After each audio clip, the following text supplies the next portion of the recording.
അസ്സലാമു അലൈക്കും. എല്ലാവർക്കും സിംപ്ലി കേളിയിലോട്ട് സ്വാഗതം.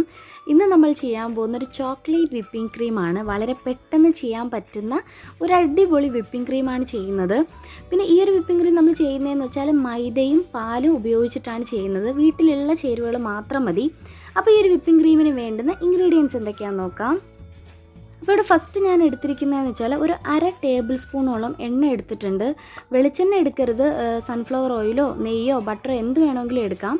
ഇനി ഇതിലോട്ട് ഒരു 1/4 കപ്പ് മൈദ ചേർത്ത് കൊടുത്ത് നമുക്ക് നന്നായിട്ടൊന്ന് വഴറ്റിയെടുക്കാം.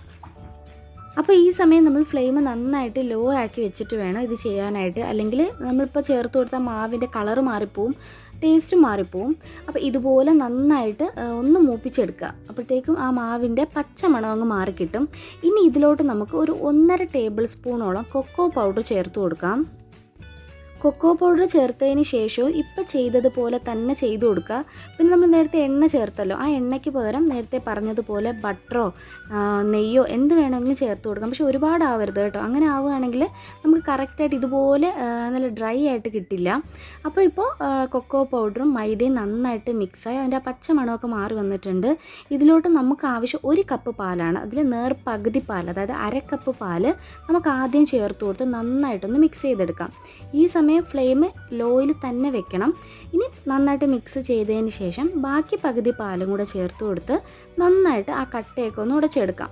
പിന്നെ ഒരല്പം കട്ട കിടന്നാലും കുഴപ്പമൊന്നുമില്ല, കാരണം നമ്മൾ ഇതിനി നന്നായിട്ട് കുറുകിയതിന് ശേഷം മിക്സിയിൽ നിന്ന് കറക്കി എടുക്കുന്നുണ്ട്.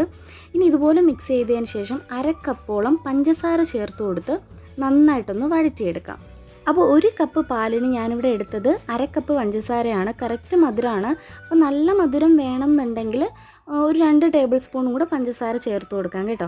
അപ്പോൾ ഈ സമയം, അതായത് നമ്മൾ ഈ സമയം ലോ ഫ്ലെയിമിൽ നിന്ന് ഒരല്പം കൂടെ കൂട്ടി വെക്കുക. പിന്നെ ഒരുപാട് ഫ്ലെയിം കൂട്ടി വെക്കരുത്. അങ്ങനെ വെക്കുകയാണെങ്കിൽ ഇത് പെട്ടെന്ന് കുറുകി കിട്ടും. ആ ഒരു കറക്റ്റ് ഒരു ചോക്ലേറ്റിൻ്റെ ടേസ്റ്റ് നമുക്ക് കിട്ടില്ല.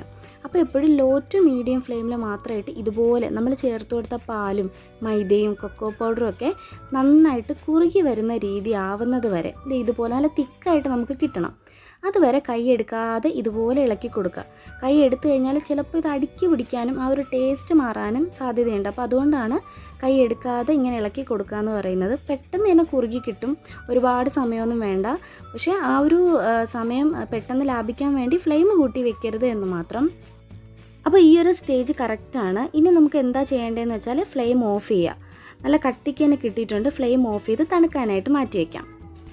അപ്പോൾ ഒരു കാര്യം മറന്നുപോയി പറയാനായിട്ട്, നിങ്ങൾ ആദ്യമായിട്ടാണ് ഈ ചാനൽ കാണുന്നതെങ്കിൽ നിങ്ങളുടെ റൈറ്റ് സൈഡിൽ ഇതുപോലൊരു സബ്സ്ക്രിപ്ഷൻ ബട്ടൺ ഉണ്ടാവും, അതൊന്ന് പ്രസ് ചെയ്യുക. അപ്പോൾ തൊട്ടടുത്തൊരു കുഞ്ഞ് ബെല്ലൈക്കൺ വരും, അതും പ്രസ് ചെയ്തിട്ട് ഓൾ എന്ന ഓപ്ഷൻ കൊടുക്കുക. അപ്പോൾ ഞാൻ അപ്ലോഡ് ചെയ്യുന്ന എല്ലാ വീഡിയോസും നിങ്ങൾക്ക് മിസ് ചെയ്യാതെ കാണാൻ പറ്റും. അപ്പോൾ നമ്മുടെ നേരത്തെ ചെയ്ത് വെച്ച ആ ഒരു കൂട്ട് നന്നായിട്ട് തണുത്ത് കിട്ടിയിട്ടുണ്ട്.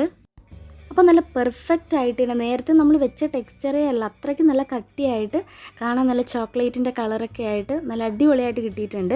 ഇനി നമുക്ക് ഇത് ഒരു മിക്സിയുടെ ജാറിലോട്ട് മാറ്റാം. അതായത് ഒട്ടും നനവില്ലാത്ത ഒരു മിക്സിയുടെ ജാറിലോട്ട് മാറ്റാം. കംപ്ലീറ്റ് ആയിട്ട് വഴിച്ചെടുക്കുക കേട്ടോ, കാരണം ഇതിച്ച് കട്ടി ആയതുകൊണ്ട് നമ്മളിപ്പം മിക്സ് ചെയ്ത പാത്രത്തിൻ്റെ സൈഡിലൊക്കെ ഉണ്ടാവും. അപ്പോൾ കംപ്ലീറ്റ് ആയിട്ട് വഴിച്ചെടുക്കുക. ഇനി ഇതിലോട്ട് ഒരു 4 ടേബിൾ സ്പൂണോളം പാല്, നല്ല തണുത്ത പാല് ചേർത്ത് കൊടുക്കുക. ചേർത്ത് കൊടുത്തിട്ട് നന്നായിട്ടൊന്ന് അരച്ചെടുക്കണം. അപ്പോൾ ഈ ഒരു കട്ടിയിൽ നല്ല അടിപൊളിയായിട്ട് നല്ല പേസ്റ്റായിട്ട് ഞാൻ അരച്ചെടുത്തിട്ടുണ്ട്. അപ്പോൾ ഇത്രയേ ഉള്ളൂ, നമ്മളെ പെർഫെക്റ്റ് ആയിട്ടുള്ള വിപ്പിംഗ് ക്രീം ഇവിടെ റെഡിയായി കഴിഞ്ഞു. ഇപ്പോൾ നമ്മൾ മിക്സിയിൽ ഇപ്പോൾ അടിച്ചെടുത്തില്ലേ, ആ സമയം വേണമെന്നുണ്ടെങ്കിൽ ഒരു 1/4 ടീസ്പൂൺ വാനില എസൻസും കൂടെ ചേർത്ത് കൊടുക്കുകയാണെങ്കിൽ ഒരു നല്ലൊരു ഫ്ലേവറാണ്. പക്ഷേ ഞാനിവിടെ ചേർത്ത് കൊടുക്കുന്നില്ല.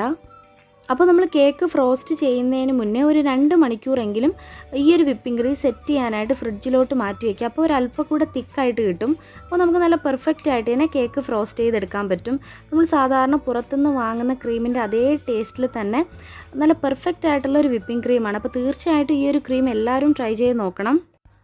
ഈ ഒരു ക്രീം നമ്മളൊരു എയർ ടൈറ്റ് കണ്ടെയ്നറിലോട്ട് മാറ്റുകയാണെങ്കിൽ ഏകദേശം ഒരാഴ്ച വരെ ഫ്രിഡ്ജിൽ കേടാകാതെ ഇരിക്കും. നമ്മൾ ആവശ്യത്തിനെടുത്ത് കേക്കിൽ ഫ്രോസ്റ്റ് ചെയ്യാവുന്നതേ ഉള്ളൂ. പിന്നെ ഈ രീതിയിൽ വേണമെങ്കിലും കഴിക്കാൻ നല്ലൊരു ടേസ്റ്റാണ്. അപ്പോൾ ഈ ഒരു വിപ്പിംഗ് ക്രീം വെച്ചിട്ടുള്ള ഒരു കേക്കിൻ്റെ റെസിപ്പി നമുക്ക് അടുത്ത് തന്നെ വീഡിയോയിൽ പോസ്റ്റ് ചെയ്യാം കേട്ടോ. അപ്പോൾ എല്ലാവരും ഈ ഒരു വിപ്പിംഗ് ക്രീം ട്രൈ ചെയ്ത് നോക്കണം. തീർച്ചയായിട്ടും ഇത് എല്ലാവർക്കും ഇഷ്ടമാവും. വീഡിയോ ഇഷ്ടമായി ലൈക്ക് ചെയ്യാനും കമൻറ്റ് ചെയ്യാനും മറക്കരുത്.